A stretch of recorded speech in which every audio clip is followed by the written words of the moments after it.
Welcome to Atypical, an offbeat take on news in the addiction recovery field. I'm co-host Mary Crocker-Cook from the San Jose City College Alcohol and Drug Studies program. Be sure and subscribe. Cool, our 7th program. And I'm Gary Montreza, Executive Director of Pathway Society in San Jose. Our purpose is to both educate and entertain with recent news stories about the addiction field. We've set our podcast up in sections that include drugs, news, an ethics challenge, and prevention. In fact, Mary, let's get us started with our first segment. Why would you use that to get high? However, I'm going to surprise you with first some listener feedback. Oh, if you don't mind. Yay. There's a few things from our podcast. Okay. So here's the first one. Mary, love the show, except the other host. Dump them. No. Yes. No. Very good. Mary, brilliant show, and love your humor. The other guy, not so much. You'll do better on your own. Trust me, dear. Love, Mom. That's terrible. My mother wouldn't do that. Yeah, I guess I can't make it up. And then we do have, I'm opening a letter that we got. Oh, okay. Looks kind of official. Oh, all right. It says to the Atypical podcast from the law offices of Argumentum ad Ignorantium. Ooh. Dear podcast people, this law office has been retained by Trey Laird. He never goes away. Who is featured in a recent podcast about opioid addiction on the trading floor. The purpose of this letter is to demand cease and desist from insisting my client, Mr. Laird, was raised with privilege and wealth. In fact, Mr. Laird was raised one block off of Central Park in He was not driven by a chauffeur to school, but rather his nanny. His nanny. He did not attend his first choice private school.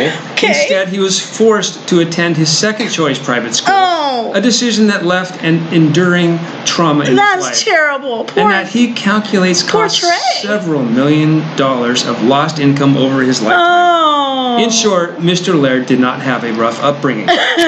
Therefore, any suggestions by the Atypical podcast host, staff, affiliates, or advertisers that Mr. Laird had it, quote, easy, unquote, growing up will be met with further legal action. Sincerely, legal counsel for Trey. Oh, Gary, our first threat. We love you, Trey. We love you. We love you, Trey. Our first threat letter. You know, once again, your intolerance for inequality has gotten us in trouble. It is. Go Trey. Go Trey. Sorry. So, hey, so that may be high, but there's other things that people use to get high. All right. And we always ask, why would they use that to get high? Okay. The first one is, Flakka. Flakka. Yeah. Have you ever heard of that? No, I do not know. I didn't know this one either, and I don't know. I won't give you a really foolish joke I was going to say, but it sounds like my grandfather, Italian grandfather. You giving me Flakka? No. Don't hit me, Grandpa. No, he didn't do that. He's a very peaceful man. Okay, so here we go. What is this stuff? Well, it's a designer class drug. Okay. It's new, as you were correct. Synthetic, very close to methamphetamine. Oh. However, it has a higher propensity for addiction for anyone that is, tempted to use it. So higher than even meth? Worse than methamphetamine. Ooh, that's bad. It's a stimulant. It's in the class of cathinone, I guess, is what it's called. And these are chemicals that are from a plant. I don't know if you know the name of the plant. No. It's called cat. Cat? No. K-H-A-T. Okay. Kahat. Cat. And it's in the Middle East and Somalia, where the leaves are chewed for euphoric buzz, which sounds kind of okay. Well, actually, they do that in Colombia with the cocaine leaves because they have to farm uphill. Yeah. And it helps them with elevation. Makes sense. Yeah. Okay. I won't get into that. So, anyhow, people that use Flakka, they have bizarre and uncontrollable behavior. Okay. Since it's a new drug, the National Institutes of Health really don't have they don't have their finger on it yet. Okay. Really. Is it even illegal yet? It's illegal. Oh, it is illegal. It's not a good thing. They call it Flakka because I guess these guys are trying to brand these things now that make them sound kind of cool. Oh, okay. So they're thinking about the marketing. The marketing, yeah. Okay. So apparently this stuff floods your dopamine, of course, and it makes you really happy. And as you know, dopamine's a neurotransmitter. Yep. It helps regulate our brain, gives you an intense feeling of euphoria. So here's some of the short-term effects, which are similar to cocaine and amphetamine. So euphoric sensations, rapid heartbeat and palpitations, increased heart pressure or blood pressure, alertness, aggressive behavior, which I believe sounds like my commute every morning. Yeah. I'm just going to not comment. I was going to say, that's like you on a Monday. Could be any commute I've been on in the end of the week. They didn't have yelling in here, but I guess that's aggressive behavior. So really the idea here is it's like any other methamphetamine or amphetamine. Once you have had it, you want it to keep going. So the tolerance develops pretty quickly. Okay. You want more of it, like quick. A lot of it. Wow. So body temperature goes down. This is again like the bath salts. Oh, it's yeah. very similar in some regards to that. Okay. Your body can cease to do its regulatory function, and you can die that way. Oh dear. Muscle breakdown. The worst part of this, nastiest part, is renal failure, which is kidney failure. Oh wow. So that's not very cool. And since they don't know yet what's going on with it, there's no real definitive research on how much damage it can do to your brain in the long term. Mm-hmm. Dependence, again, like I just said, highly addictive, and I would just say, rats. That sounds pretty nasty. He's trying to test some things on rats. Yeah, poor rats. Yeah. So there you go. Well, there you go. Flakka. Stay away from it. Nastiness. Including you, Trey. Okay. Okay, we're going to shift to our new section, News in Addiction. Okay, and I came across some two related things that I wanted to share with you because they kind of got my attention. One of them was that a study links drug maker gifts for doctors to more overdose deaths. Oh, my. Okay, this was a new study that found that counties where opioid manufacturers offered a large number of gifts and payments to doctors had more overdose deaths involving the drugs than counties where direct-to-physician marketing was less aggressive. Wow. So this came out in the Journal of American Medicine and said the industry spent about $40 million promoting opioid medications to nearly 68,000 doctors from 2013 to 2015. It included paying for meals, trips, and consulting fees, and it found that for every 3 additional payments that companies made to doctors per 100,000 people in a county, overdose deaths involving prescription opiates there a year later were 18% higher. Wow. So roughly 1 in 12 doctors received this opiate-related marketing, which includes 1 in 5 family practitioners. 20%. Okay? Now, the weakness of the study is they can't always differentiate between overdose deaths involving painkillers that are prescribed versus illicitly acquired. But it does, even still, prescription opiates remain involved in 1/3 of all opiate overdose deaths, and commonly the first medications people encounter before transitioning to heroin or fentanyl. So basically, it was more highly concentrated in counties in the Northeast. The Midwest had the lowest concentration. Now, this was interesting. The author said they were particularly struck by the fact that the number of marketing interactions with doctors, such as frequent free meals, was more strongly associated with overdose deaths than the amount spent. No kidding. So each meal is associated with more and more prescriptions. He said that while pharmaceutical company payments to doctors seem to have started dropping, the practice of buying meals for doctors is alive and well. So I think what seems to be less important is the amount of money spent, the author says, compared to the number of interactions. Isn't that interesting? Well, it's scary. Yeah, that's really scary. And it's interesting in terms of how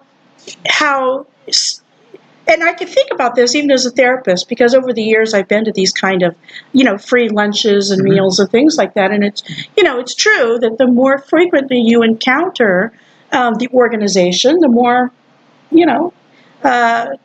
trustworthy they seem to be. Or Well, your defenses kind of go down a little bit. You're not as skeptical. Exactly. You don't ask as many questions. Sounds like lobbying in Congress, actually. It's very much. I had to bring it up. We can't even get, 3 minutes in. Yeah, I'm sorry. What was it? Yes, it is like lobbying in Congress, only it's lobbying with doctors. With doctors and our health.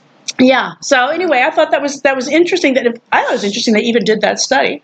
Yeah, well, the correlation is starting. Yeah. It's a real correlation. So you and I need to be on the skeptical train next time we get invited to a free lunch. I know. I need to worry Who about exactly is paying for this? I know, and I am very aware of that. Okay. People give us gifts. Okay, well, here's the related article that California doctors are alarmed as state links their opioid prescriptions to death. About a year ago, Dr. Ako Jacinto of San Francisco returned home from traveling to find a letter from the state medical board awaiting him. The letter explained that a patient he treated died in 2012 from taking a toxic cocktail of methadone and Benadryl, and he was the doctor who wrote the patient's last prescription for methadone. He had 2 weeks to respond with a written summary of the care he provided and a certified copy of the patient's medical record. He faced fines of $1,000 a day if he did not comply. Jeez. I was horrified, Jacinto said. He hadn't known the patient had died. I became overwrought with sadness, and I was really just surprised that this happened to this patient. This letter was more than of a 500 sent to doctors in recent years throughout the state, part of the California Medical Board's Death Certificate Project. It typically investigates doctors in response to patient complaints, but with this project, proactively collected almost 3,000 death certificates of people who died of opioid overdoses and cross-referenced those with the state's drug prescription database.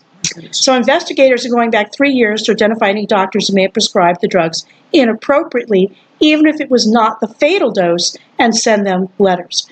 Doctors who are found to have violated the state law and face public reprimand, probation, they could even, Gary, lose their medical licenses.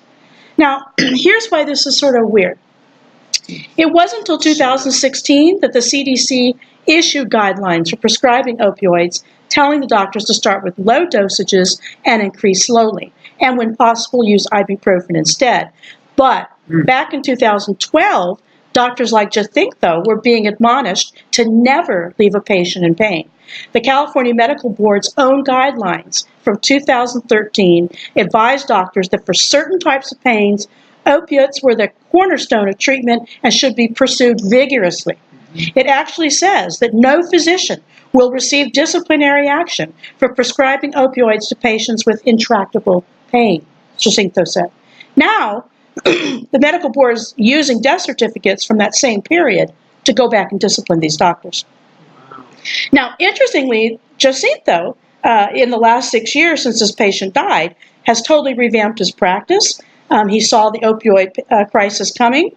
And so he switched gears, went back into training, and he's now an addiction specialist. Oh, nice. So he says, if they're looking for clinicians who are overprescribing, I'm the wrong doctor. See, the executive director of the medical board says medical investigators take career changes like this into account. They review medical records according to the standard of care in place at the time.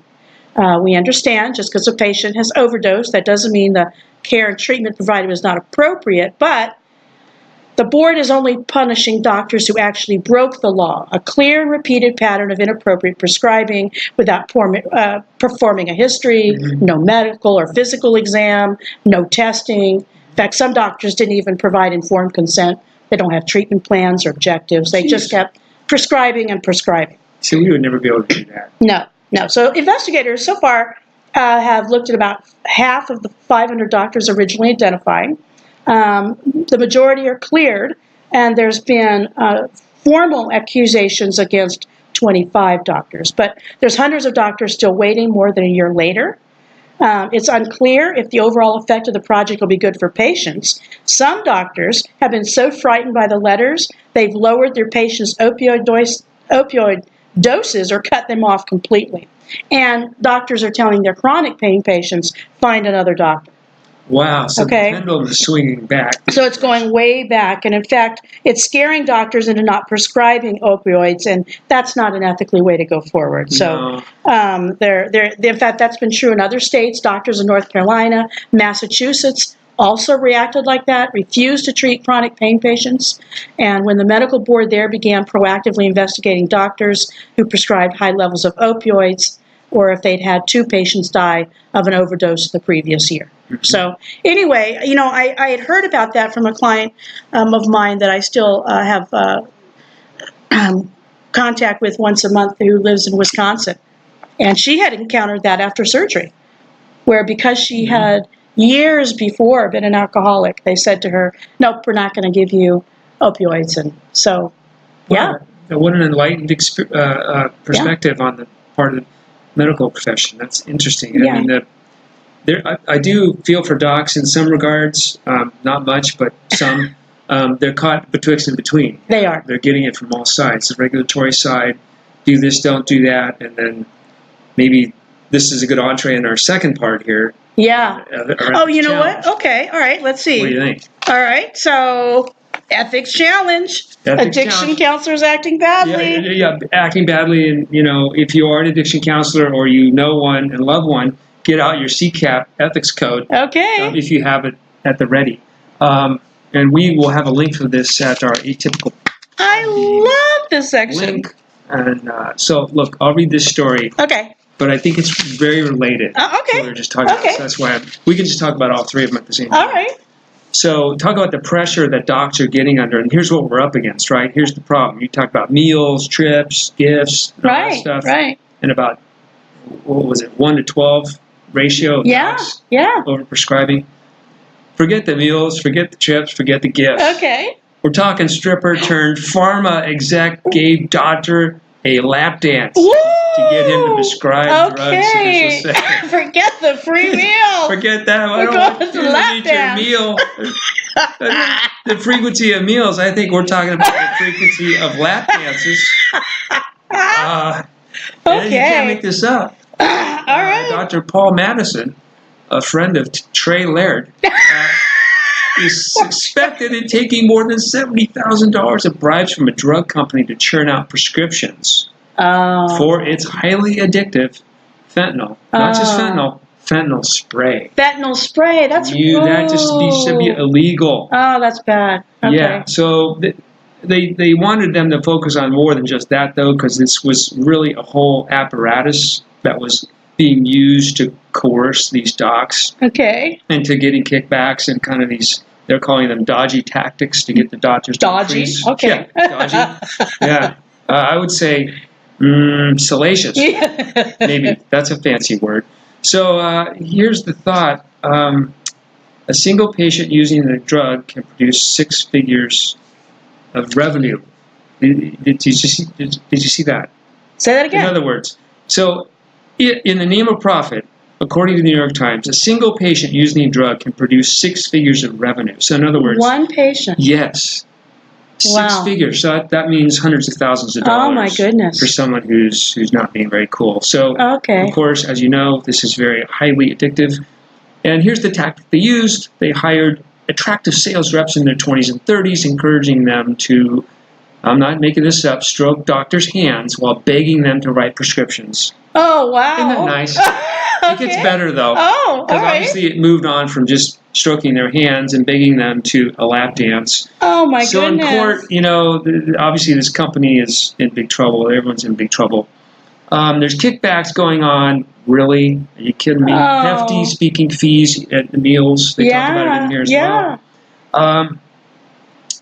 Here's a quote. They do not need to be good speakers. This is talking about the docs. They need to write a lot of prescriptions.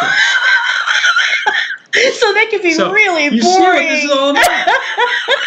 And if you're getting a lap dance, who cares? Oh, I got a lap dance. I don't even have to talk. I can just get a lap dance. Okay. So let's see. There was one doctor in 2016, 18,000 payments, and totaled more than $2 million. Oh, my goodness. That went to headache doctors and back pain specialists. Oh, no. Yeah. That's really sad. Yeah. So this was really, Dr. Madison was running what they call a pill mill, Okay, yeah. And they said he's extremely moody, lazy, and inattentive. Oh, yeah? The doctor? Yeah, the doctor.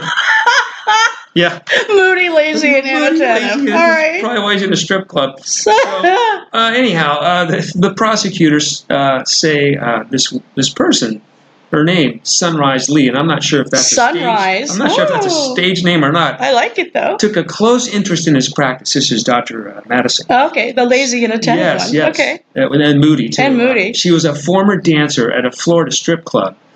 It's always Florida. Why? I know, Yeah, it is. or LA. It is Florida. Who was hired as a sales executive despite having no academic degree. Oh, Okay. Yeah. Anyway, so her management experience involved running an escort service, Well, there's some coordination that goes with that. but she rose to the ranks to become an INSYS. This is the company INSYS Therapeutics regional sales director. Ooh, regional sales director. Who knew, right? So this is the deal. It was testified against her that she wore low-cut tops around the dock, and during their initial lunch, the doctor, this woman Lee, handed the doctor her business card and told him, "Hey, call me if you want to discuss fentanyl spray in quote private unquote." Uh-huh. So they had dinner, and you know. I think I know where that went. Yeah. Hands all over. I'll just leave that part out. So whatever happened to the underground strip club was more about what happened to the sales reps' commissions. Yeah, I can go on, but wow, Gary. We got ourselves a whopper. Okay, well that was a great tie-in. What do you think? Yeah. Is there any? That wasn't in the research at all. No. You see any problem? Ethics challenge. Ethics challenge. Oh my God. Where do we start? Oh my goodness. Okay, well we got all kinds of advertising and marketing in a misleading manner. Okay. Yeah. What else? Yeah. Inappropriate, under boundaries, sexual relations, soliciting sexual relations. Unbelievable. Engaging in a business relationship. Oh dear. Sexually harass. Well, I don't think she was harassing him. I think he was a willing participant there. Coercing him. Yeah. Wow. How about the OH, failing to inform clients about financial policies, kickbacks and rebates? Yeah. Fee splitting. Oh my goodness. Well, there you go. I would say that's pretty awful. I would say okay. It's wrong. And that's so us, isn't it? Though that kind of case. Good eye, Gary. Yeah. Good eye. Well, when I saw stripper, when you see stripper and farmer, a pharma next to each other, you just go, huh? Yeah. What's that? That looks like our kind of girl. That's our kind. Those are our people. So, like I said, those other docs. That's small artillery. That's small. Meals, trips, gifts. Yeah, you got to go with the strippers. That's right. You really want to do you got to up your game now that the feds are watching. You want to make money, millions. You got to have strippers. There you go. You can't do it the other way. Great business acumen. I know, it's great. It's like anyway. I'll leave it there. So I don't know. I have another. Yeah, another one. Go ahead. Oh, you want to do it? Okay, we have time. So here's another ethics challenge. So again, clutch your code of ethics. Okay, absolutely. 1,790 patients impacted by a phishing attack, which I'm not sure. Is that like a Sharknado thing? Exactly. Or just phishing attack on LA Drug Alcohol Treatment Center. So this is a center in LA. Again, we toggle between the East and LA West and Florida. Coast. There it is. The Authentic Recovery Center. Authentic Recovery Center. Their tagline. This is pretty witty. So check this out. Start your new life. That's their tag. Start your new life. Start your new life. They're a for-profit, of course. They responded to a phishing attempt, which is very weird. And what happened is they ended up releasing 1,790 people's personal health information. Wow. Yeah, this is not cool. Which included driver's license, contact information, some social security, date of birth. Oh, wow. Some credit cards, info. Okay. So all you need to do is kind of, grab that and grab and go, do some shopping. Dear. Or maybe blackmail somebody. If you wanted to do that, you could probably blackmail. Well, isn't that something that the phishing people are doing? Yeah, that's which what they're trying to do. Yeah, take over, shut down things, and you have to pay them a ransom. Yeah, ransom. Yeah. Yeah, to get it back. Like I know you're in that center, and I know you're a famous person, and blah blah blah. Wow. So that happened. What's really interesting about this one is it's identity theft, of course, and fraud. Is what this is about. But this was not as obvious. It is to me, but I wonder what our audience thinks about this. So we're on the level of our CCAP ethics code. Where would we have a problem? Well, it would depend. The problem would be, I would think the problem would be how easy was it to break into to get their information? Well, yeah. Do they have firewalls, or what do they have? Well, yeah. So I know for us, we have secure. They had no authentication, so we have secure email. So you cannot. No one can just send you. They're not part of the secure system. Oh. So the fact that they got some phishing thing tells me they were not in authentication Oh my or goodness. any type of Okay. secure email. So that's the first big issue, Oh, is that dear. they're using Okay. an unsecured email Okay. to transfer sensitive client data. That is an Yeah, absolute whoops. no-no. That's just Yeah, that's a HIPAA violation for sure. unprofessional and Well, that would definitely be under the CCAP confidentiality, where we really have to maintain records consistent with the nature of the services, which they might have been doing. But really, it's, what is it? Would you say 2? The code, federal 42. Yeah, 42 CFR. 42 CFR, and I would even say HIPAA there. And HIPAA for sure. Yeah. Oh dear. And they didn't maintain their records in a manner that was safe. Okay. Well, there we go. It's a note to those listening. You need to pay attention to your records, particularly now that everything is more and more, everything's going through electronic records. Yeah, use your secure email. That's we really do have to do that. So, that one's kind of scary. Yeah. Okay. Well, that was interesting. Now, let's shift to our next section with an article about prevention. And let me find that. All of a sudden I don't. Prevention is me. Here we go. New Jersey is expanding its medical marijuana program to include opioid addiction treatment. They've just made the decision to use medical marijuana as a potential treatment to help people get off of the opioids. So the New Jersey added 5 new conditions for prescribing marijuana, which included Tourette's syndrome, anxiety, migraines, chronic pain related to musculoskeletal disorders, and then chronic pain of visceral origins. So, according to the new conditions, doctors can now prescribe medical marijuana to people with opioid use disorder resulting from the treatment of chronic pain related to musculoskeletal disorders. Mm-hmm. So, I have spoken to a doctor about this. You have? Not my personal doctor. I have spoken to a doctor in the field. Okay. And they have talked about this. We are not able to advocate that that's a possibility for clients under the law. Believe it or not, we cannot in California do that. Okay, even though we voted to make it legal? Yeah, we can't. It's not something we can say that, oh, if this helps you, then you can go ahead and use it, or it'd be okay. We can prescribe Marinol, which is the FDA one. They can do that, but they can't say, why don't you go down to the dealer. Okay. Exactly. It violates several regulations at this point. That is so. Did he say why? Does he have any idea? I don't know. Is it because it's unregulated? I know I'm guessing about it's the regulation. He was just the doctor. Yeah. Doctor was suggesting that that he could say that, and I said that's cool. You wouldn't ever want to tell anybody that you're saying that, because in California we can't say that. Huh. Yeah. You know, that reminds me of our first show, because we talked about how the veterinarians can't say it either. That's right. Wow. That's right. But then, you got these happy, hungry dogs. Well, you know what I noticed the other day at Petco? They are selling the marijuana tinctures now over the counter. They are, but they do have a sign that says. Well, what do the dogs use? Well, not really. That's the staff, but. What they do say is that this is not regulated, so we can't guarantee dosages, which made I was a little concerned about that. I'd be concerned. Okay, that's always the issue, which is what is the dosage? And so the way they sell it is for small animals, medium-sized animals, and big animals. Wow. So I'd like a little more specificity before I, I can be considered a big animal, so I can do that. We can run on down to the Petco. Yeah. Be a small animal. You be a small animal, I'll be a big animal. Well, apparently now, Petco is, even though your veterinarian can't mention it, Petco's on it. There you go. There you go.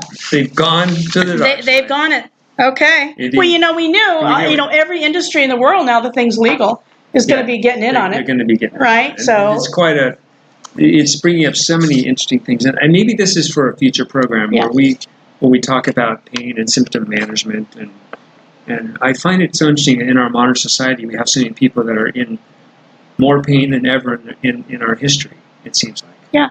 Well, I would say it's I would say it's inflammation. Honestly, I think stress, unregulated stress creates enormous amounts of inflammation, which causes cellular breakdown, and I would say it's got to be connected to the stress. So you can't call anybody, you can't stream anything. Cellular breakdown. Yeah, right there. I can't. It's a Friday, folks. I'm practicing with my students, by the way. One of the things I have them do at the beginning of class is they have to say goodbye to their loved ones, and then they have to take their phones and put them in backpacks and hide them so their thumbs can't get to them. That's nice. And we're practicing the concept of hiding from people who love you. Like, when I was growing up, and as an adult, I didn't have to talk to people. They could leave a message on the message machine. Yeah. Because there was no expectation of instant response. No, I have to think about it. Exactly. Call back. So now what we're going to do is, we're practicing not talking to people for a whole hour and a half. It's a lovely feeling. So that's part of the lesson they're getting. And you know what? They're doing just fine. Well, their loved ones are handling it. I think it's all good. Yeah. In fact, maybe that's something we can end with as our last section. Oh, okay. Being quiet and all that also helps us be more human people, but also humble. Oh, so this is our humility check. Okay, I love this part. And I've saved up several of them. Okay. I'm sure you do too. But this section reminds us, of course, that let's not take ourselves too seriously. It's really a key to burnout and prevention and humility. You bet. Things we have to do. So, do you want me to go first? Go ahead. You got it. All right. I have several, but I'll just give you one. Okay. Many of you know I like to ride my bicycle, and the weather's been a bit foul here in California as of late. A lot of rain. Shoes get wet. So, I need to dry them out. Uh-huh. There's all kinds of ways to do this, of course. Okay. Let them dry out. Let them air out. Put them over the heater. Let them dry out. And I found another way it's really very effective over the years. Put them in the oven. You put your shoes in the oven? Just low. Put them in the oven. It's all good. Oh, no.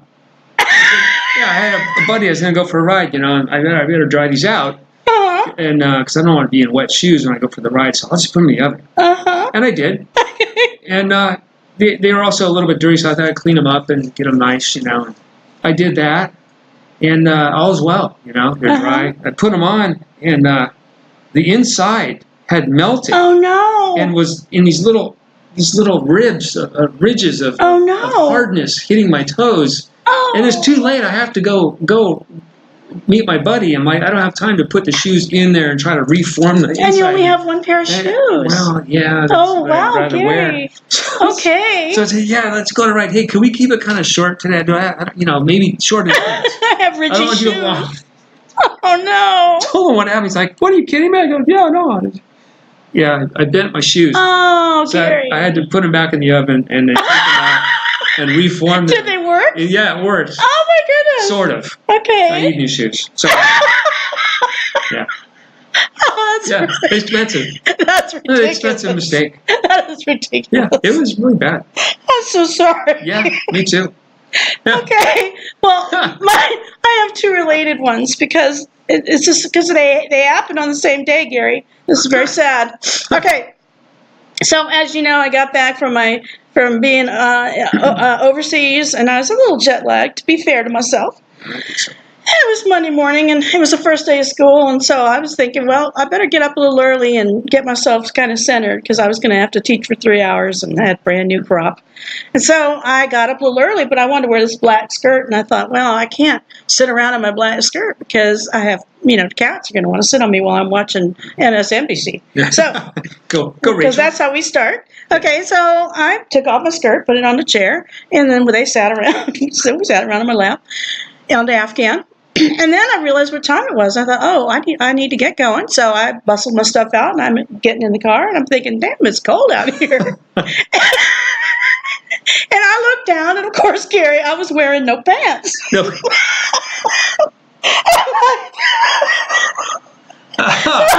My ass in the middle of okay. Were there police cars there? Oh my God! So I'm standing there skirtless, and I'm like, okay, well, I obviously cannot go teach in this situation, so I go back in the house and put on the skirt. You were working, but yeah,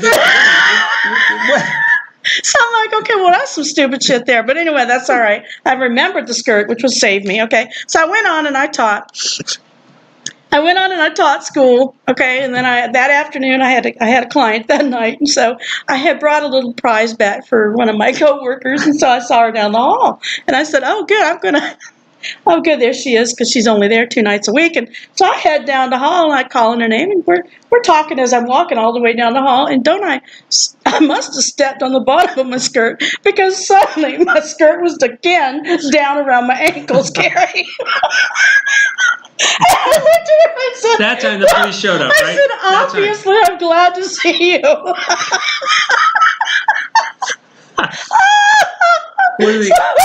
Was it a decent or indecent exposure? Oh my God!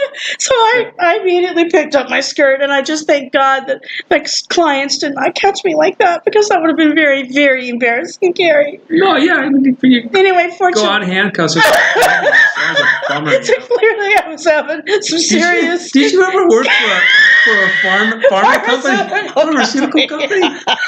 Have you ever been to Chicago? So clearly, I was not wanting to wear clothes on that Monday. No, I think we've probably both been in like some fog or something. Holidays do that. I think the same day I did the shoe thing, I said, I'm going to have some pasta, so I get out some sauce, do that, pour it out of a jar or whatever, and then put the rest away. And, for another day. I put it away in the cupboard. And, I didn't put it away in the refrigerator. Oh, no. Just put it back there. I didn't know where it was. I'm like, oh, what is that? That's really gross. So it would have grown things. Yeah. Oh, poor Gary. Well, thank you all for tuning in for our ridiculousness, and hopefully you might have learned something. And certainly now to be wary of people who offer you free gifts. And we look forward to hopefully tuning back in with you for our next event. Hopefully we'll be able to tape next Friday. Indeed. Keep your clothes on. Okay. Thank you. Yeah, keep your skirt on. Bye-bye.